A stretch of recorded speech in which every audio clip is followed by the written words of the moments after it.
ลมลมเป็นแทบเลย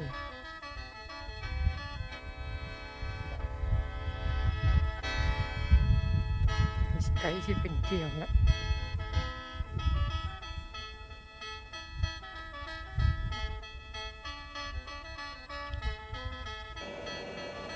กล้วยแซ่บๆนี่มันกล้วยงาวกล้วยงามกระดังไฟค่ะจะเอาปลามาปิ้ง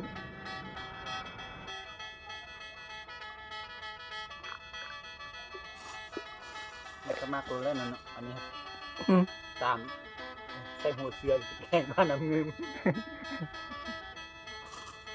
ขี้อันนั้นนะขี้เบียร์วะ โบหัวหัก หัวเสื้อ เกียงอะไรมันจะท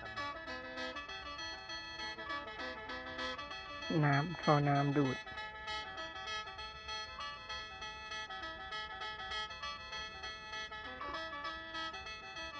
นั่นไง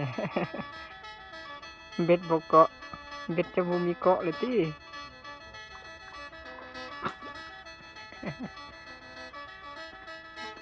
เอาละกัน เอาข้างเหลืองเนาะ ต่างท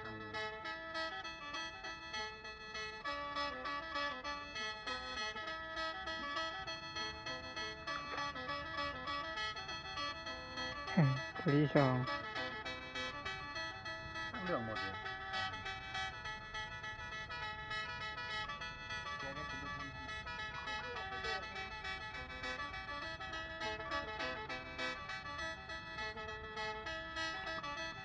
สิงโต ก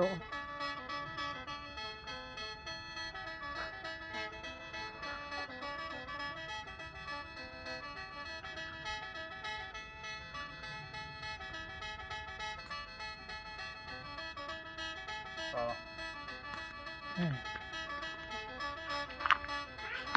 เอามาเจาะท่อ ยืดสวนยุ่งยังอันนี้นอไม่ไข่บ้านอันนั้นนั่นเอามาเฮ็ดบ้างข้าวหลามไม้อันนี้มะกล้วย เดี๋ยวน้อยผู้ แต่ปลานิลด่างไฟส้มนอกอันนี้ก็มะกล้วยคือกันนี่ตัวบักกล้วยนี่ตัวบักกล้วยกล้วยง้าวอันนี้นะ มันเป็นยาวพวกอันนั้นเขาตรงนี้ทำเห็ด อืม มันไม่สุ่มนะ นอไม่ไข่ ก็ไปยำมองงู ไม่ไข่บ้านอยู่ใส่ ใช่หวานบนตะโกน น้องพยายามมองละหมาดเนี่ยเมื่อก่อนนั้นก็เห็นได้เลยเฮ้ยไอ้คำตอบนี่นี่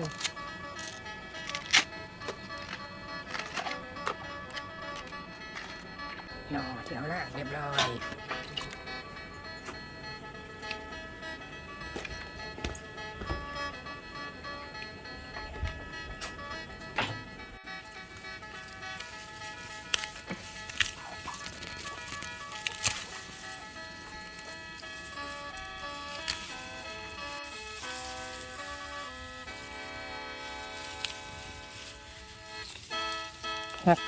หัวสิงไผ่มันเด็ก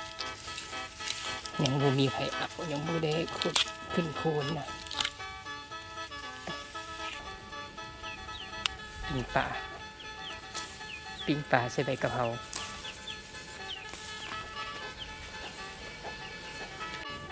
ครับแล้วถ้าเกิดแล้วก็ใส่หัวสิงไผ่แล้วก็ใส่ใบกะเพรานำเนาะ ใส่เกลือไปนัวแล้วก็ปิ้ง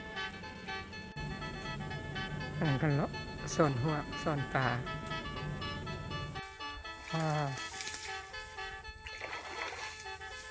โอ้พอดีน้ำกับมะโหอยู่นี่เลยเนาะ น้อย เต็มมันรอดสวิงมันวะ มันก็แบบแมวยังหมกตอนนี้บ่มีปลาง่ายคิวเนาะ นอนลูกป่าลูกปลาคอลูกปลาดุกเนาะ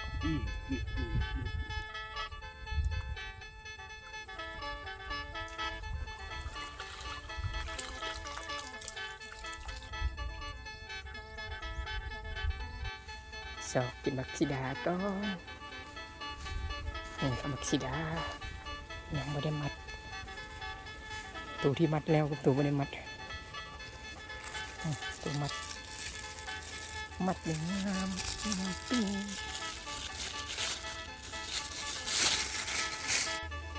ซิดามาเด้อกินซิดากินไหนก็บ่ได้เจ็บคอยังเจ็บคอตำเจลคุยนอนเจลคุยนอนเจลแซ่บ